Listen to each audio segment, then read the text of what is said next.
Salut, aujourd'hui on va s'intéresser aux compagnies aériennes.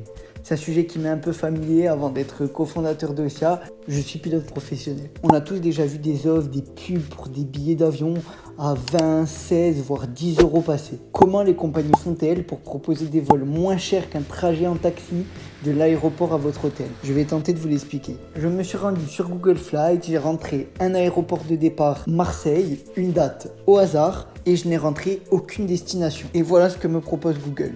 Un vol Marseille-Paris pour 124 euros, non c'est trop cher. Un vol à 24 euros Marseille-Rome, c'est déjà beaucoup mieux. Et là, un vol à 13 euros pour Marseille-Londres. Londres, ça me tente bien, on va se rendre sur la page pour réserver. Je peux bien réserver ce vol à 6h35 le 12 octobre pour Londres. Alors comment c'est possible que je puisse parcourir plus de 1200 km en avion pour 13 euros? Surtout que d'autres compagnies comme British Airways proposent ce même vol à 110 euros. Les compagnies low cost, vous vous en doutez, vont tenter de réduire un maximum leurs coûts. Elles vont prendre tout ce qui coûte cher et tenter de faire baisser les prix. À commencer pour les aéroports. Notre billet nous indique que nous allons atterrir à Londres. Mais n'imaginez pas vous poser à Heathrow, le célèbre aéroport londonien. Ryanair, par exemple, va privilégier l'aéroport de Londres Stansted, plus loin du centre-ville. Il vous faut 1h15 pour rejoindre le centre-ville contre 40 minutes pour Heathrow. Les compagnies low cost évitent un maximum les gros aéroports. Les taxes d'atterrissage y sont beaucoup trop chères. Elles préféreront ainsi Stansted à Heathrow ou Beauvais à Paris-Charles de Gaulle. Pour vous donner une ordre d'idée, en Belgique, les frais d'atterrissage seraient de 2 euros par billet à Charleroi et 28 euros à Bruxelles. Les compagnies low cost font la pluie et le beau temps dans les petits aéroports et elles ont ainsi une capacité de négociation énorme. Elles peuvent largement négocier les redevances qu'elles doivent payer à l'exploitant de l'aéroport. En décidant de desservir ou non un aéroport régional, les compagnies peuvent faire doubler le nombre de touristes et ainsi le développement économique de la région. Évidemment, il arrive que des compagnies soient présentes sur des gros aéroports, mais vous verrez qu'elles utilisent des terminaux dédiés aux compagnies low cost, comme à Marseille, et qu'elles privilégient les heures creuses où les redevances sont moins onéreuses. C'est d'ailleurs pas anodin si notre vol à 13 euros est à 6h30 le matin. Dans les aéroports, tout est pensé pour réduire les coûts au maximum. Elles n'utilisent pas les jetways. Vous savez, ces couloirs qui nous amènent directement de notre porte d'embarquement à l'avion. Elles privilégient les bus et les escaliers pour se rendre à l'avion. Pour vous aider à vous enregistrer, le personnel est réduit au maximum. Vous devez souvent enregistrer vous-même vos bagages grâce à des machines. De plus, les PNC, donc le personnel navigant commercial, les stewards, les hôtesses, ont plusieurs rôles. Ce sont souvent eux qui vont vous enregistrer et qui vont nettoyer l'avion.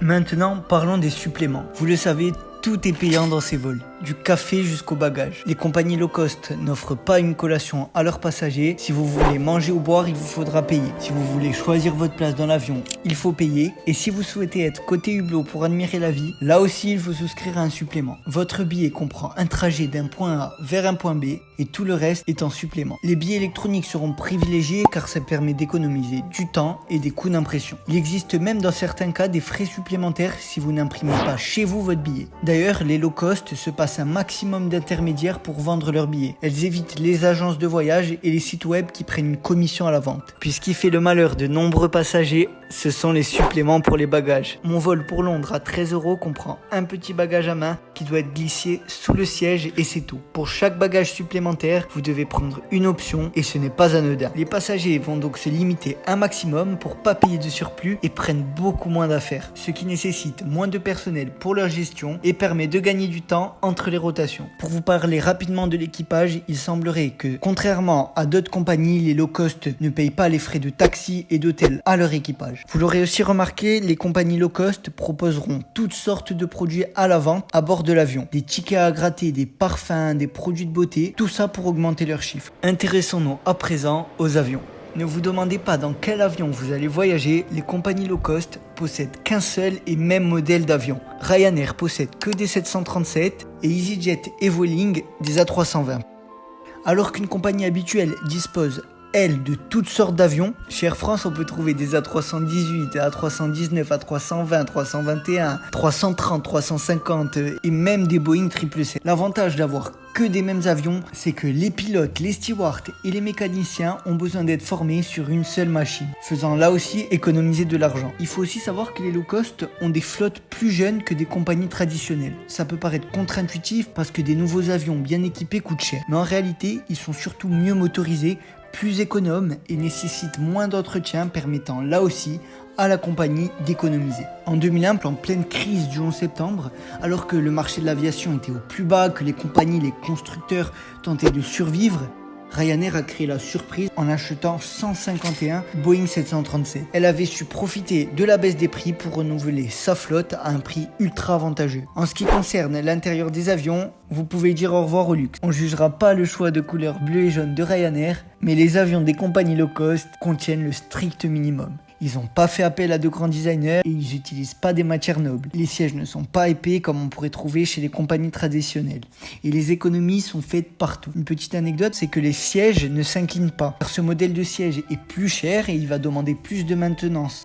Vous ne verrez pas de première classe, il n'y a qu'une seule et même classe et un nombre de sièges optimisé au maximum. Sur mon billet, Ryanair m'indique qu'il y a un espace de 76 cm entre mon siège et le siège devant moi, alors qu'il existe environ un espace de 80 cm chez Air France, ce qui permet évidemment de gagner de précieux sièges. Un avion, c'est fait pour voler. Un avion au sol coûte de l'argent, alors que lorsqu'il est en l'air, il en gagne. C'est pourquoi les compagnies mettent à profit ce principe. Vous ne verrez pas de long courrier, elles vont privilégier les petits vols et moyens courriers de moins de 3 heures. Les compagnies low cost font de très nombreuses rotations et elles ne font pas de vols qui nécessitent des correspondances, car ça demande du personnel au sol pour le transfert des bagages d'un avion à l'autre, ça fait perdre du temps et elles devraient dédommager les passagers s'ils ratent leur vol. Les avions sont utilisés à leur pleine capacité. Il se passe entre 20 et 45 minutes entre le décollage et l'atterrissage du vol suivant. Pour vous illustrer ça, je suis allé sur Flightradar, un site qui répertorie les avions, et voilà les vols en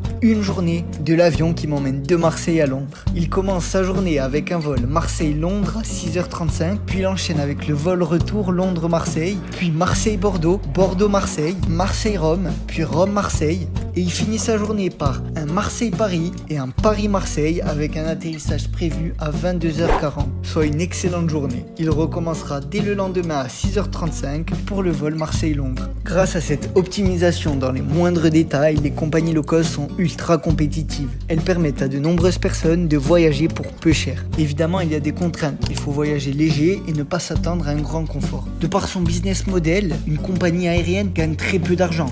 Les marges seraient de 2 à 3% pour Air France, 7% pour British Airways, mais les marges augmentent drastiquement pour les compagnies low cost. Le profit d'EasyJet serait de 11% et de 24% pour Ryanair. Cette dernière surpasse ses concurrents. Ryanair est une compagnie forte parce qu'elle a des centaines d'avions, elle est très flexible, elle propose des centaines de destinations et dispose d'une capacité de négociation énorme. Mais je me devais de consacrer une partie sur les polémiques et pourquoi certains pensent que Ryanair est aussi compétitif. De nombreuses compagnies traditionnelles ont tenté de lancer leur compagnie low cost et ont échoué. Eurowings de Lufthansa, Delta, Song. Alors pourquoi Ryanair excelle-t-elle ? Beaucoup considèrent que son modèle est viable seulement grâce à son chantage sur les collectivités locales. Je vais vous faire venir des touristes, mais pour ça, il faut m'aider. En me faisant profiter davantage sur les frais aéroportuaires, mais aussi en finançant des campagnes de pub pour vanter l'ouverture des lignes dans la région. Ces détraqueurs affirment que la compagnie toucherait des sommes énormes de subventions aux 4 coins du monde. Elle serait alors financée indirectement par le contribuable via des subventions dissimulées. La compagnie bénéficierait également d'avantages fiscaux. L'entreprise est basée en Irlande, elle aurait une fiscalité avantageuse en ayant des comptes notamment dans des paradis fiscaux comme les îles Lehman. Je n'ai pas les compétences pour pouvoir juger de ces accusations, mais je trouvais que c'était important d'en parler pour que chacun se fasse son propre avis.